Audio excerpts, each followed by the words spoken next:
Bonsoir à toutes et à tous et bienvenue sur Télé Djibouti dans cette nouvelle édition de votre journal de 22h, les titres de l'actualité.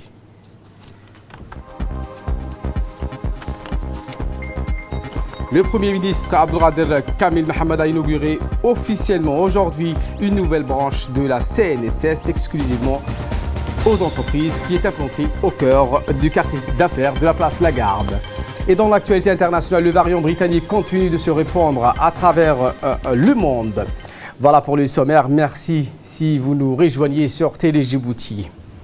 Je vous le disais en titre, le Premier ministre Abdelkader Kamil Mohamed a inauguré aujourd'hui officiellement une nouvelle branche de la Caisse nationale de la sécurité sociale dédiée exclusivement aux entreprises qui est implantée au cœur du quartier d'affaires de la place Lagarde. La cérémonie s'est déroulée en présence de plusieurs membres du gouvernement, en l'occurrence le ministre du Travail chargé de la réforme de l'administration, Isman Ibrahim Roblé, le ministre du Budget, Abdoukarim Adancher, le ministre de l'Énergie chargé des ressources naturelles, Younis Ali Guedi, et une cinquantaine d'employeurs et représentants des opérateurs économiques. Arrivé sur les lieux, le Premier ministre a été accueilli par le ministre du Travail chargé de la réforme de l'administration, Isman Ibrahim Roblé, et la directrice générale de la Caisse nationale de la sécurité sociale, Madame Deka Ahmed Roblé. Un pôle entreprise de proximité et moderne situé à quelques pâtés de la Chambre du commerce de Djibouti. Le pôle entreprise de la Caisse nationale de la sécurité sociale regroupe les différentes activités de service en relation avec les employeurs et les travailleurs indépendants. Il s'agit notamment du service de recouvrement, ceux en charge de l'affiliation des employeurs, ainsi que les différentes unités de gestion des portefeuilles de conseil et d'accompagnement des employeurs et des entrepreneurs. Tout a été pensé pour fournir un service de qualité aux usagers. L'acquisition de ces structures en juin dernier par la CNSS est un bel investissement et je tenais à remercier toutes les personnes qui nous ont honorés par leur présence à cette cérémonie, a indiqué la directrice générale de la Caisse nationale de la sécurité sociale, Madame Deka Ahmed Roblé. Cette branche est un concept innovant qui s'inscrit dans le cadre de la politique de modernisation de l'administration. C'est ce qu'a précisé le ministre du Travail. Un plaisir particulier que je participe aux côtés de Son Excellence le Premier ministre à la cérémonie d'inauguration de nouveaux locaux de la CNSS, ici au niveau de ce siège, exclusivement réservé pour les employeurs. Ceci est dans le cadre d'une politique novatrice qui nous permettra, Inch'Allah, je l'espère, à ce que les employeurs puissent évoluer dans les meilleures conditions possibles pour que nous ayons une politique de protection sociale réfléchie, concertée avec les employeurs, mais également avec la CNSS et les employés.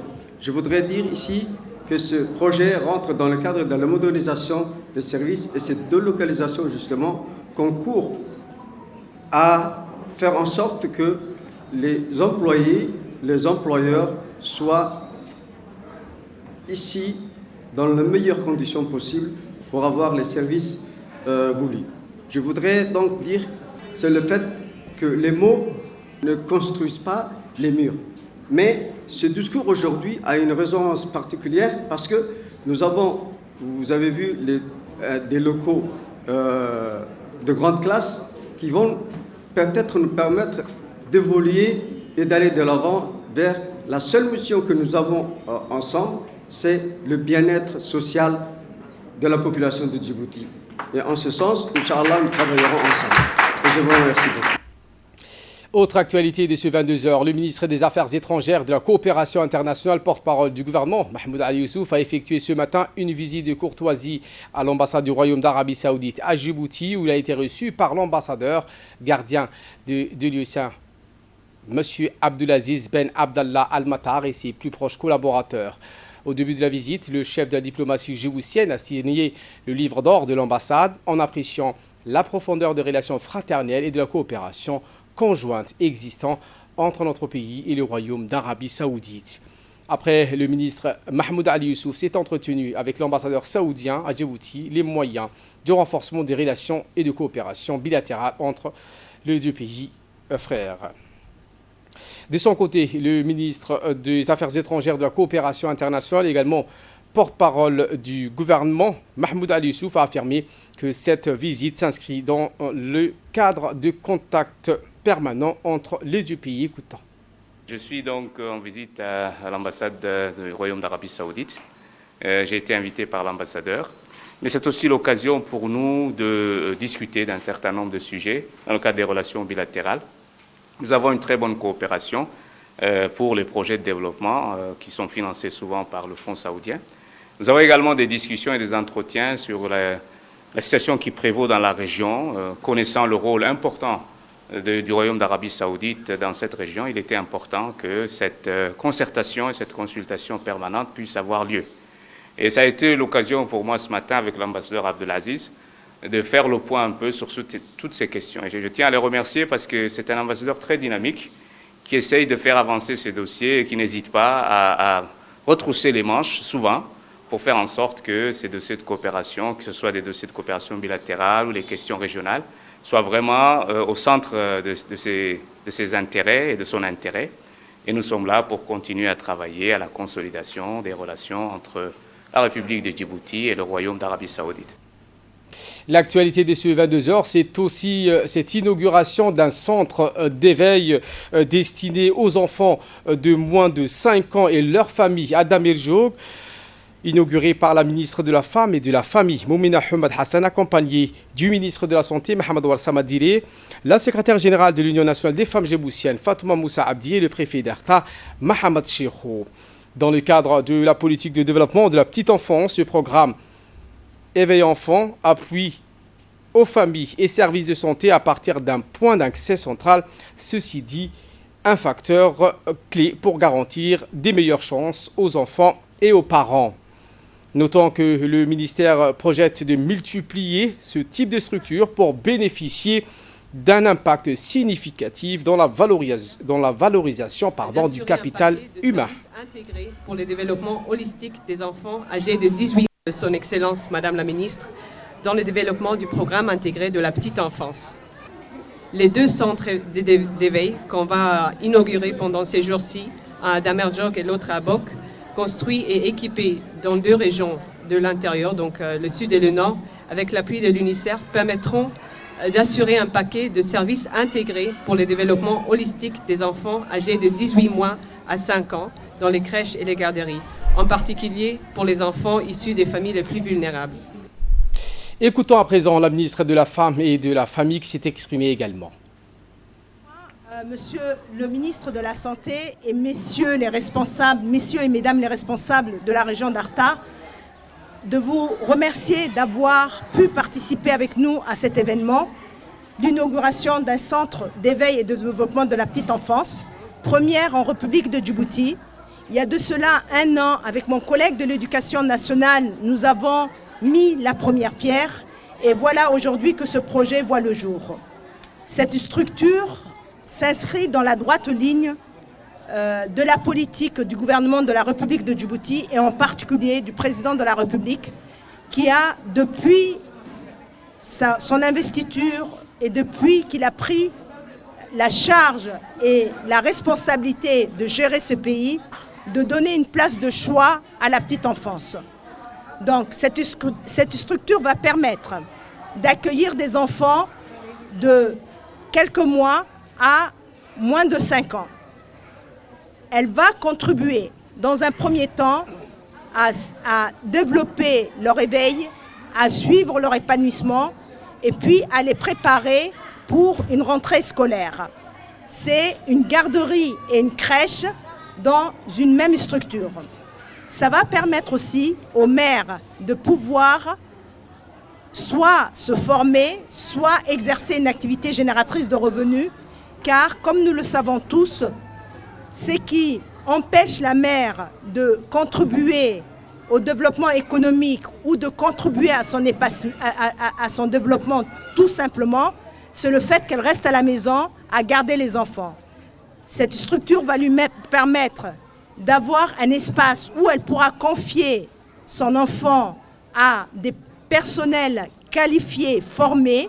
Il faut savoir que dans cette structure, nous avons des auxiliaires puéricultrices, nous avons des éducateurs, nous avons des assistantes sociales, des personnes formées par les institutions de l'État pour prendre en charge les enfants et veiller à leur développement, à leur épanouissement et leur permettre de prendre un bon démarrage dans la vie.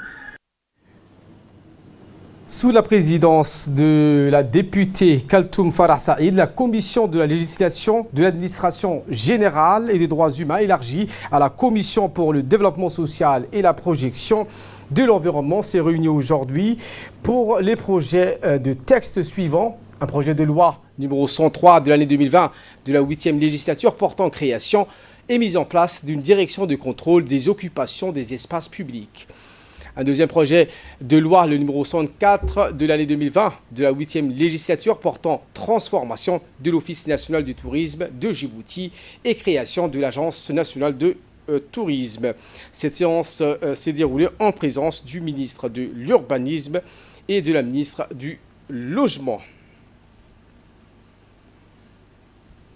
Et voilà qui nous ramène de parler de cette réunion de travail qui a eu lieu ce matin à la tour de Djibouti International Free Trade Zone, portant sur la thématique de faire Djibouti un hub pour la logistique air-mer de la région en combinant l'expertise de Djibouti dans les ports et celui d'Ethiopian Airlines dans l'aérien avec Air Djibouti. Était présent le président de l'autorité des ports et des zones franches, Aboubakar Omar Hadi, l'ambassadeur de la République fédérale d'Éthiopie, Belanou Zegeye, le directeur général d'Air Djibouti, Abdurrahman Ali Abdillahi, et le représentant d'Ethiopian Airlines. Dans la journée d'hier, le colonel Waïs Omar Bokoré, commandant de la garde-côte, a accueilli dans l'enceinte de la direction générale de la garde-côte à l'Escale l'attaché de défense, le colonel Abdullah Al-Qabi, en présence, entre autres, des officiers de la garde-côte. Le colonel Bokoré a d'emblée souhaité la bienvenue au colonel Abdullah Al-Qabi, l'attaché de défense de l'ambassade du Royaume d'Arabie Saoudite à la République de Djibouti, avant de lui faire une brève présentation des différentes missions de sécurité et de sûreté maritime, les installations et équipements de la garde-côte djiboutienne. Au cours de cette réception, les deux responsables ont soulevé plusieurs points dans le volet de la sécurité et de la sûreté maritime de la zone de la mer Rouge et de Bab el-Mandeb.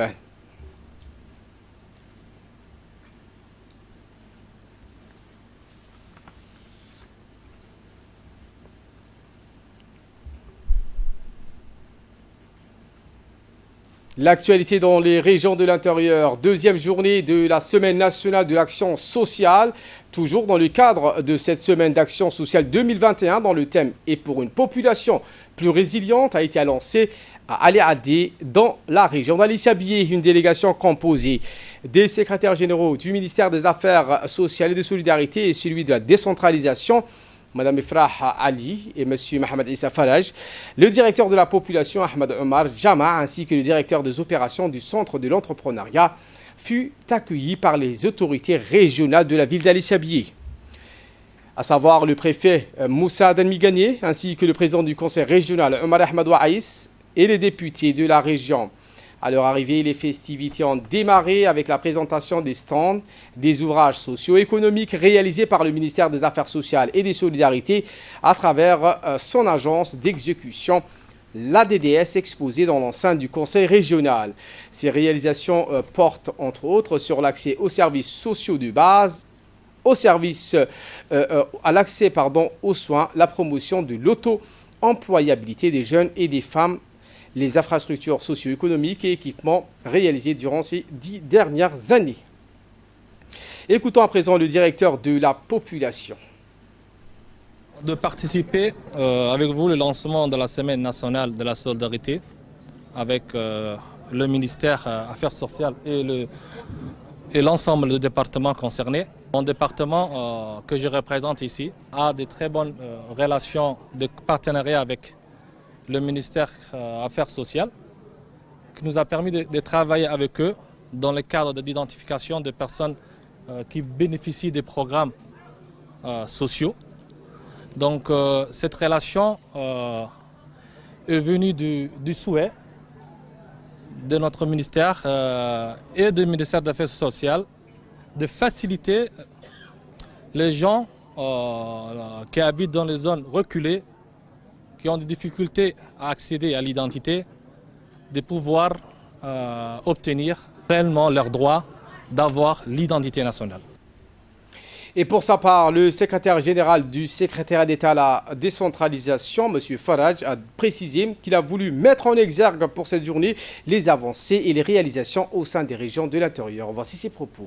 Je voudrais vous dire combien je suis honoré et ravi. Honoré de conduire, piloter cette semaine, la commémoration de la semaine d'action nationale de solidarité. Je suis ravi de partager ces moments avec la population d'Ali Sébié qui a le pied à l'étrier de développement et qui a la chance d'être conduite par deux hommes qui synchronisent à merveille. C'est une action qui s'inscrit dans le cadre de la réduction de la pauvreté, d'une manière générale. La réduction de la pauvreté constitue l'objectif numéro 1 des objectifs de développement. Dans ces cadres, de nombreuses actions ont été déjà entreprises, notamment, comme nous venons de le voir tout à l'heure, en matière de renforcement des infrastructures socio-économiques comme l'éducation, la santé, l'eau, etc. Écoutons à présent la secrétaire générale du ministère des Affaires sociales, Mme Ifrah Ali Ahmed. Aujourd'hui, je voudrais d'abord m'exprimer devant vous notre satisfaction, notre gratitude envers Ali Sabih. Depuis hier jusqu'à aujourd'hui, nous sommes à Ali Sabih pour célébrer pour la première fois, le lancement a été fait d'ailleurs d'ici, la semaine de l'action sociale. Et aujourd'hui, cette semaine, elle a pour thème la résilience des populations.